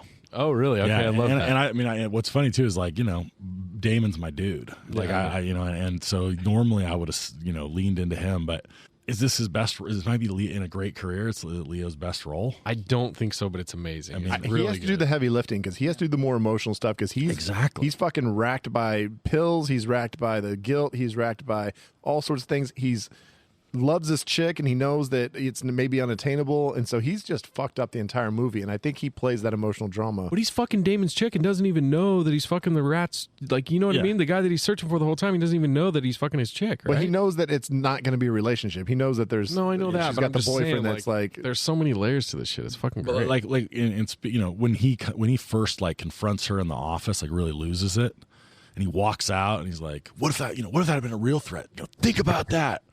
There's just something about, like, he just is so intense and believable. Like, in this movie, I just never forget. You never get out of the, like, you never lose the sort of suspension of disbelief, right? Is that right? Yeah. I mean, when he's screaming and he threatens Jack Nicholson right in the middle of that bar. Yeah. And says, I would shoot you in the fucking face. Like, I mean, when he does that, like the balls on that to take this guy who's the most ruthless person maybe in the world, and he just goes right to his face. I mean, Leo just sells it. Yeah, then he yells in his face like, "I'm not the fucking rat." Like, just no, I love the performance. I think for me, like, he makes the movie in a movie full of just absolute heavy hitters. It is interesting that none of us shagged or snagged Nicholson in this. Yeah. Because that whole scene right there too, just the fucking tension of just and how fucking crazy he was and talking about it, and you can hear him kind of working, you know, throwing little lines out, trying to reach and see if he would give any tells. It's a great fucking performance by Jack as well in this whole movie. So. Yeah. And we haven't even really mentioned Vera Farmiga at all, who I think is just really good, and her accent's really good, and her just kind of like her being emotional and being kind of vulnerable at times in the movie is just fucking just great. I find her characters almost always charming. Like, I find her very, you know, I find her very beautiful, but I find her characters even more attractive, like, for whatever, you know, she brings. She seems cool for sure. Yeah. Am I wrong because I had to look up, and when I first watched this movie the first time, forgive me for not knowing who Vera Farmiga was, but I had to look up, is this not the same girl from Silicon Valley, Amanda Crew? I never watched it. She does look a lot like her, but they kind of have a similar similarities, similar like faces and kind of mannerisms. So I really had to look it up, and I was like, oh shit, no, it's a completely different person. My bad. All right, what are you body bagging, Scott? I'm going to body bag that shitty fucking live version of Comfortably Numb. Oh, Van thank you. Morrison Damn, I was singing. just telling my wife about that today. It's dog shit. Oh my God. It's so horrible. It For took the me, sex scene, right? It took me out of I think it was in a couple parts of the whole movie. Pretty sure I don't they even did fucking know when it was. Van Morrison's fucking off-rhythm bullshit lyrics. Oh like, my God. Just horrible performance by Van Morrison, who I love. I was just about to say I love Van Who Morrison. doesn't fucking love Van I Morrison? fucking danced to one of his songs at my wedding with my wife. There like, you go. Goddamn, they fucked it up, and why couldn't you just pay the extra money and do the real version of Comfortably Numb by Pink Floyd? Thank you. Yeah, dude, 100% cosign. You think that's what it was? I don't think Scorsese's the type of dude to be chintzy young. I don't think it was chintzy. No, I think it was a bad choice. It was a bad choice. And that's why I don't think he should have won Best Director for this movie, and he should have won it for Goodfellas. Fuck you. In a $90 million movie, yeah, he didn't cheap out on that song. Love it. So what are you body bagging, Zach? Oh, if I'm body bagging anything from this movie, it's gotta be. So there's a thing that they do where there's a guy. I guess this might be true. Maybe he has enough guys around him at all times, but I don't like the seemingly invincibleness of the crime boss guy. Like, he's literally at all times. He seems to be at all times just kind of cruising around. He's kind of doing his own thing. Talking about Frank Costello. Yeah, I feel like. You got to have charges, man. They learned that shit with Al Capone a long time ago. Do guys really just like, I mean, everybody's trying to get him, right? Like, he's got to have a target on his back from every which way, from law enforcement to the other thing. And then it comes out that he's actually an informant to the FBI, but the FBI's not. I think that's really what happened with, like, Whitey Bulger, right? Like, he really... He had an FBI informant, that was supporting him. Dude, so he had an FBI. He was an FBI. You're right, exactly. So, like, I don't know, man. That part, which is actually like the sort of like true part, like that part loses me. Like when he I goes don't cruising around with it, I got to go see about some angels or whatever, and like. Yeah, but it's like it also at the same time, like he's putting all these other people's lives in danger, and all these people are dying, and all this stuff's happening when supposedly like he's having his strings pulled, or he's in cahoots with another like part of law enforcement or whatever it is. Like I don't know. I have problems with some of like the logistics of what's going on with the Frank Costello character. It just seems like too much. It seems like he's just going around shooting people and doing all this crazy shit. Nothing ever happens to him. No one ever steps to him, says anything ever at all in the entire movie. He's the fucking man. I mean, I guess he's the crime boss, right? But I don't know, man. I felt it was weird. I felt it was kind of weird. I feel like you're underexposed to real mafia life. I definitely am. Yeah. I am 1,000% am. All right, Brad, what are you bagging? I'd say we just have a bet right now. We all become crime bosses and see who lasts the longest. I'm fucked. I'm in. I'm so soft. Crime bosses? Yeah, I'm in on that. Yeah. I think you'd have to just like hole up and not do shit. Being a crime boss would suck. Not if you're a good one. Yeah, you just like Frank Costello, just cruise around. Fucking snort a lot of coke off of hookers' asses. Yeah, and tell them that you have them snort coke till they're frozen. That's right. That scene was fucking weird. Oh, freezing my snow. Okay, my body bag is, and goddamn, this is a legit body bag. It's a fucking Boston movie with no mentions of the fucking Celtics, the Sox, the Bruins, or the Pats. Get the fuck out of here. There's not one person in this movie that starts talking about, hey, how about that Celtics game last night? Didn't see any jerseys, any like coats and nothing. Yeah. Now, there is reasoning for, he wears a Yankees cap at some point. Yep. Oh, yeah. Whitey Bulger, I guess he had a Red Sox hat on all the time. Fucking Jack Nicholson, this is how much fucking cock he can throw around. He says, I'm not going to wear any Red Sox gear. No, I'm not Boston going to wear any fucking Celtics gear because I'm a Yankees fan and I'm a fucking Lakers fan. Wow. And he had enough clout to be like, no, I'm not wearing any of that shit, and I don't want anybody in my crew to be wearing that shit. So Scorsese's a New York dude too, right? Yeah. I mean, I wonder whether or not part of it's like Scorsese's like, yeah, we'll do a Boston movie, but we're hell freeze over. We'll just throw a little fuck you at Boston. You cannot tell me that any of these guys small talk would not be talking about that's fucking. This is the early 2000s. I'm assuming, right? Oh yeah, it's supposed to be. Well, it comes out in 06. I mean, so.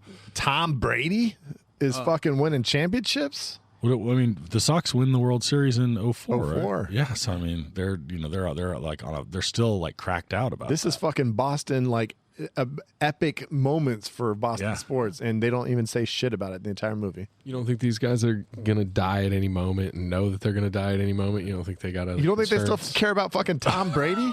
They'd be like, fucking Tom Brady. I'll just wait till my alternate ending. All right, so I'm going to body bag the entire plot device related to the stupid microchips. Like it's so out of place. It was a weird choice. Is it out of place, or is it just dated now? And we're like, I don't think so, it's just dude. Because it's MacGuffin. not. It's not. It doesn't have anything to do with the like. I don't care. I don't care that it's. That's a type of technology that could put a fucking cruise missile in a camel's ass. Yeah, fair point. That's a fair point. That's goddamn good. Pretty good. That's pretty good, Wahlberg.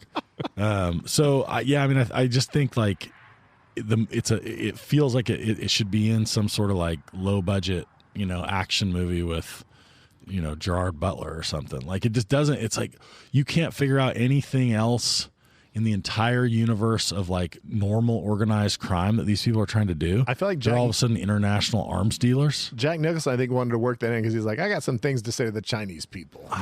He's like, get me in a scene with some Chinamen.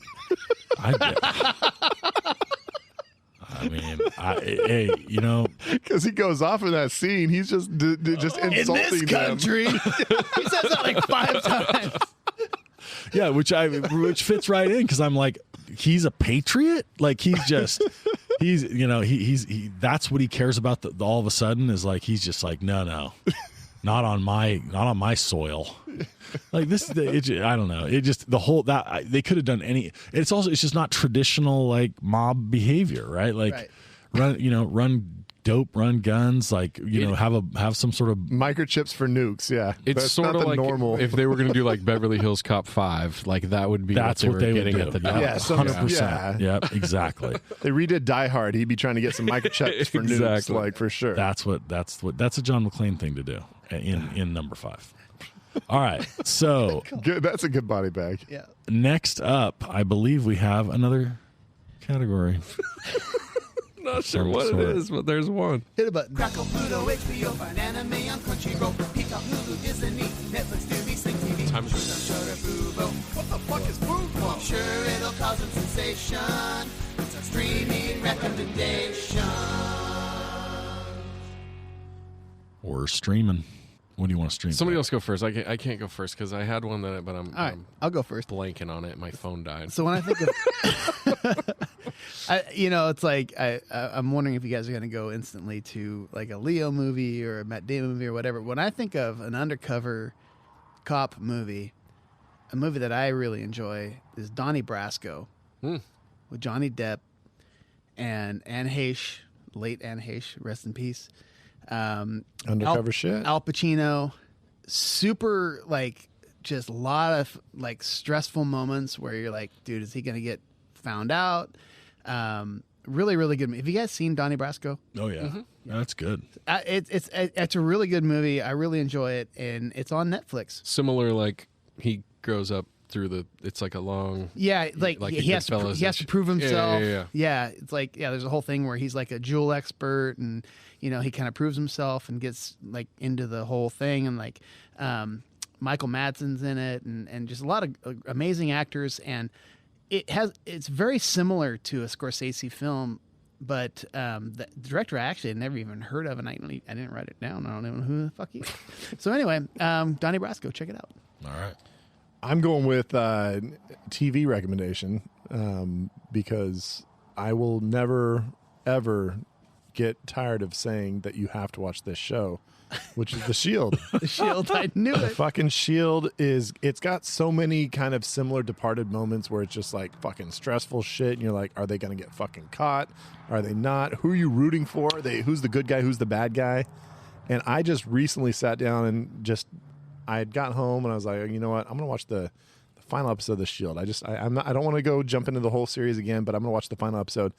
And I was just fucking shocked how fucking great it is. I was like, God damn, I forgot how great this ending is. Like, if you want a show where you are going to guaranteed enjoy the fuck out of the ending, or at least just like be like, oh my God, that was an amazing ending, watch The Shield on Hulu. So and on that show, which I'm a huge fan of and advocate for too, to Cliff's point earlier, it's got like just legions of characters that are in it either per episode or for the entire series for like whatever would be one day of shooting, and they just all knock it out of the park. I mean, there's the batting average for like tiny roles is just out of control. Their casting is crazy, and they do callbacks every once in a while where you get somebody who's like, oh my God, I remember them from like season 2, and they come back a little bit later, right, and they make like a one-day appearance, and it's just like, it's a great show. So is it possible to watch that show and not be like, oh my God, this is fucking dated? Like this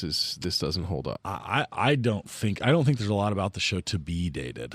Okay. Like I think it's a show that it started at the right point where they could start having those conversations about police brutality, where they could start having those conversations about racial tensions and things like that. So it's definitely got a lot of topical things that are, I would say, mostly on the right side of like kind of how we might think about things nowadays. Zach, do you remember? Yeah, so we're gonna go with my favorite Scorsese movie, and that is Gangs of New York.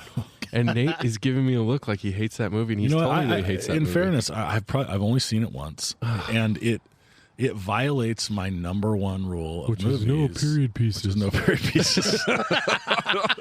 Followed all the music followed closely by no music. Dude, Daniel Day-Lewis is so fucking good in it. He's so good.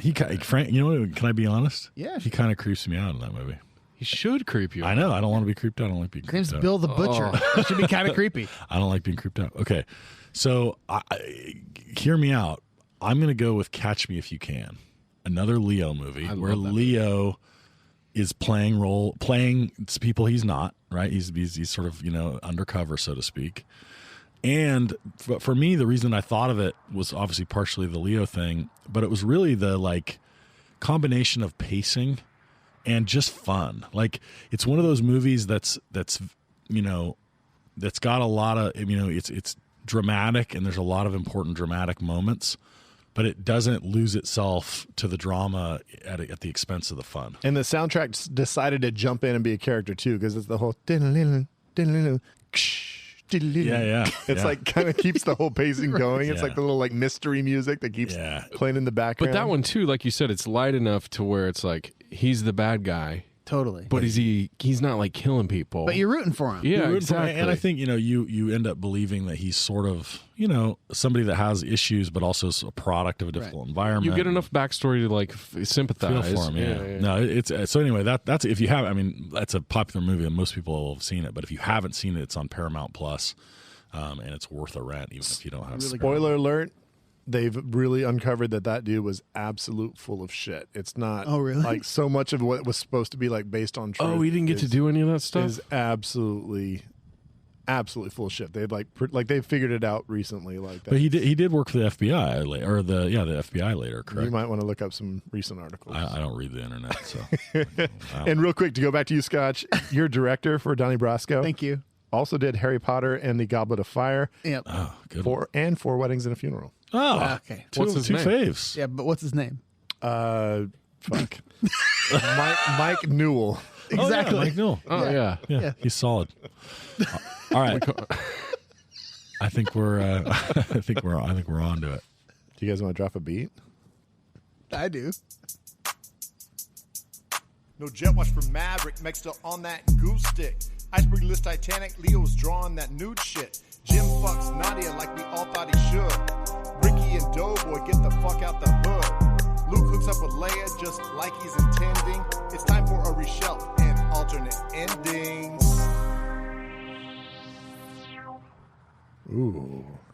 I think I'm like 4 for 4 on like talking over like right as you're getting ready to start. That's all good. Who cares? Well, speaking of music, let's go ahead and real quick. There's the song ends, which is Roy Buchanan. It's called Sweet Dreams. It's kind of like a little like guitar, like the guy. I guess the guy's kind of virtuoso on the guitar. I thought, why not just end? Fucking Damon just gets fucking capped. He's bleeding on the floor, and this happens a lot in this movie. What if we had? In this, I think if I was 15 and watched this movie, I'd be like, fuck yeah, let's do this song. 9 Inch Nails, Head Like a Hole. Head like a hole, black like a soul. If that comes in at the end, I would just be like, if I'm 14, I'm just like, fuck yes. That's appropriately on the nose for Scorsese, right? That's on brand. It would not fit with his normal choices of musical drops, but if that came in, like I said, if I'm a teenager, I'm like, goddamn, Scorsese is the most brilliant person ever. I kind of can't believe that it wasn't like freaking just right into the freaking credits. Bring it know back. What I mean? Why not? Yeah. Bring it back one more time. Bring the Murphys back. I love Why it. not? I never get tired of it. All right, you got anyone else got a song? I got nothing. Okay, well, alternate endings. Who's got an alternate ending? So, pretty simple. Because like I was watching what happened, and it just didn't quite wrap it up in a nice enough bow for me. So after she finds out that he's the rat, so and I don't know her character name, Vera, whatever her name is, Dr. Farmiga. Thank you, Farmiga. After she finds out that he's the rat, and then after the funeral, it's kind of like they look at each other. You kind of think that it's understood, but at that point, she tells him because she's walking by him. He says, "What about the baby?" Right, what about the baby? That's when I want her to say, well, I've been fucking Leo this whole time, and baby's his. You can't even get a boner. When did you get me pregnant? Yeah. And I just wanted her to tell him that the baby is Leo's and then have her walk off. And that was pretty much it. I just wanted that little kind of twist, not necessarily an alternate ending, but I wanted that part to be part of it. This is Billy's baby in my belly. Yeah. He put that baby in my belly. So that's all I got. So my alternate ending isn't really an alternate ending because I love this movie. I think the ending's great. I think it's perfect. But I do think that the one change that we make is we make it way darker. Because there's some dark shit that goes on in this movie, and there's some like weird scenes and some weird dark stuff. But I just was waiting this time, especially when I was watching it, when she goes into the bedroom and is just kind of in the bed. She listens to the CD and hears him being shady. And then she goes into the bedroom and he's standing outside the door and he's like, fucking, didn't we talk about this? Like, open the door. And he starts like shaking the handle and shit. And he ends up leaving and not doing anything. But I was like, oh, dude, like the dark Damon right here. He kicks in the door. Oh, he's going to kick the door in and kill her, right? Because she now knows. And she's another person fire that knows. off the patio. But he's so... on the fucking roof. Especially the way he kills that guy that saved his life a second before. Like, He's obviously, not above anybody that... Yeah, exactly. He's not above killing anybody that knows that he's the guy. And I think that he's so... His whole life has been built up to be this con man that, like, even... I don't think he would be against killing the girlfriend at all. Plus, she boner shamed him. So, Wow. You're 100% right. I thought that scene was so weird how they just kind of cut away from like, it. why You didn't don't he see. fucking kick in that fucking door? I thought like she wasn't there. Like he like didn't realize that she left and She like crawled out a window or something. Yeah, it was really weird. It like as great as this movie is, at the fucking very end, there were some things that were like, dude, you couldn't have done a couple little things to tie up a couple little more I think bows. it was already really long, and they probably had some other shit that was going to happen, but it's just fucking. They're like this didn't happen in the Hong Kong script. What do we do? No idea.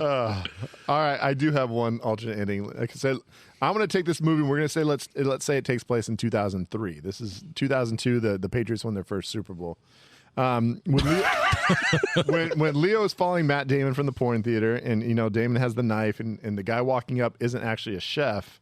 It's Tom Brady. It's actually Tom Brady. He was hanging out in the back alley. He was trying to buy more back alley children's blood, to keep his youthful athleticism and his looks going. So he was buying young baby blood. Is that what you said? Okay, all right. Yeah. So Damon realized what he's done, and he's sobbing. Not you, Tommy. Leo comes over, and they're both just sobbing like little kids. And they connect. And then this blood dealer shows up, and he's like, "What the fuck?" And so they kill him. They help Tom get up. They take him to the hospital, and they frame the nearby Chinese restaurant. They're like, "Oh, these fuckers were dealing in kids' blood. That's why this dealer was here." And so Sully and Billy, they end up being responsible for much of the Patriots' success, including Spygate, Deflategate, all the other ways that Tom Brady's cheated throughout the years. Tom goes on to win a bunch more Super Bowls, and they never mentioned the kid blood to anyone. They were behind the divorce. Oh yeah. Oh, the most recent tragedy. But yeah, they partnered up and became Tom Brady's like official go-to, to make sure that they can cheat their way through all these Super Bowl victories. Costello's like, the only person you can leave me for is Tom Brady. Yeah, he's like, hey, the Pats are getting wins? Yes, no problem. You have my blessing.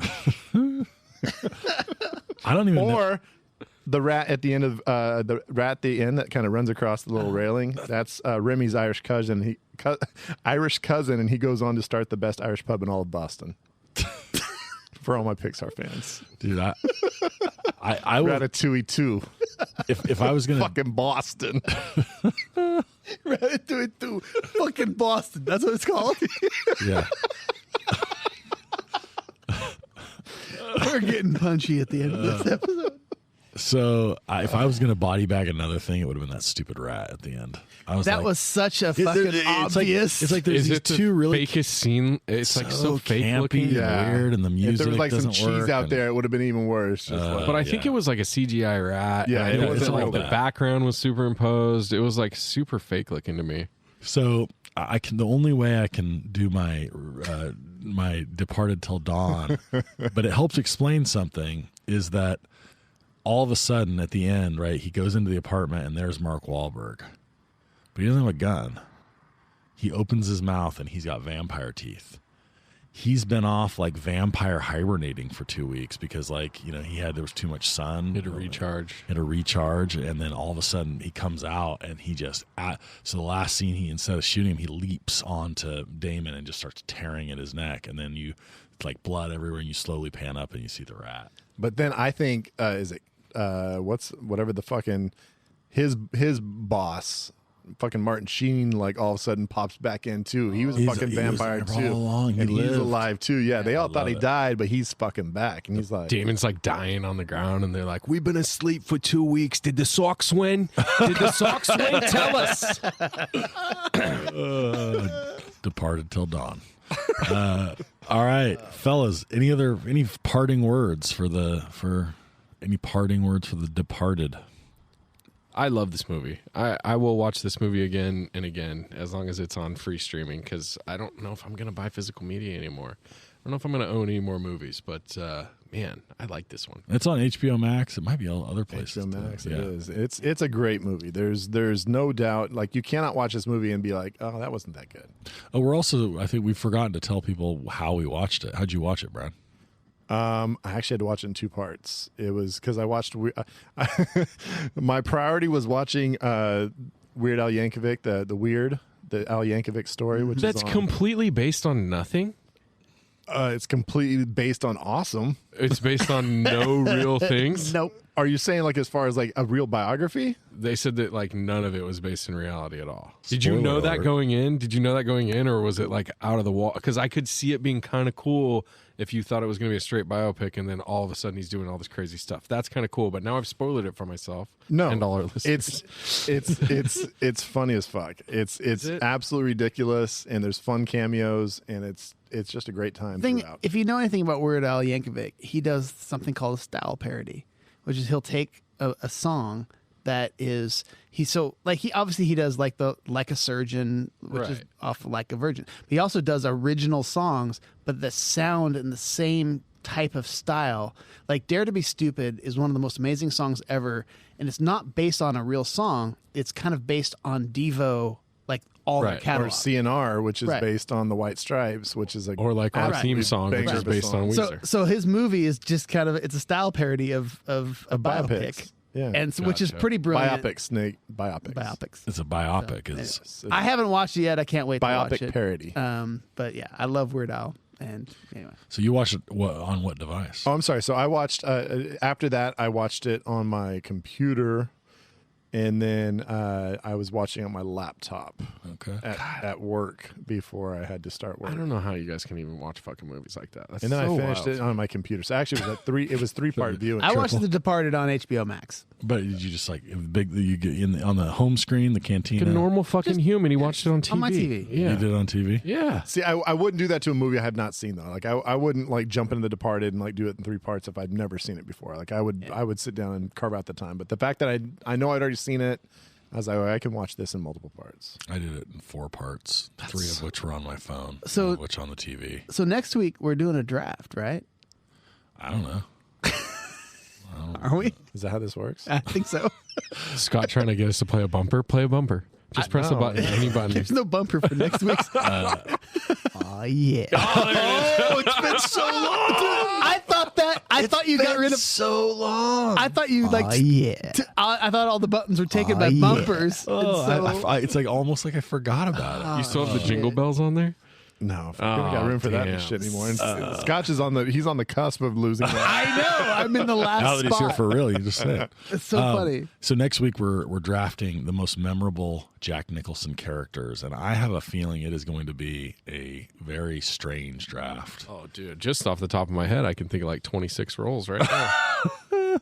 Jack Nicholson in all of his roles We are as Jack Nicholson. Well, first of all, we are experts in all things Jack Nicholson, and you are going to hear that shit next week. Our knowledge, yeah. And then we've got returning judge, the governor, the gov coming back. Governator, yeah. He's great. Can't wait to have him back on. It's going to be a fucking good time. So go on to the Facebooks and the Twitters and the Instagrams and fucking tell all your friends. Send them a little note and be like, hey, you should listen to Bev's Video Kingdom. Yep. And they'll be like, stop fucking sending me this shit. I don't listen to podcasts and I don't like movies. Do it anyway. Just because we fucking went to high school together doesn't mean you can send me fucking notes. I haven't seen you in 25 years. It's like, dude, sorry. You'll break through eventually. Just keep it up. So like, subscribe, share, interact with us. We like it all. Bye-bye.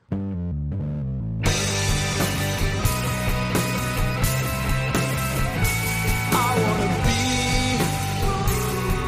at Beverly's, bringing me home.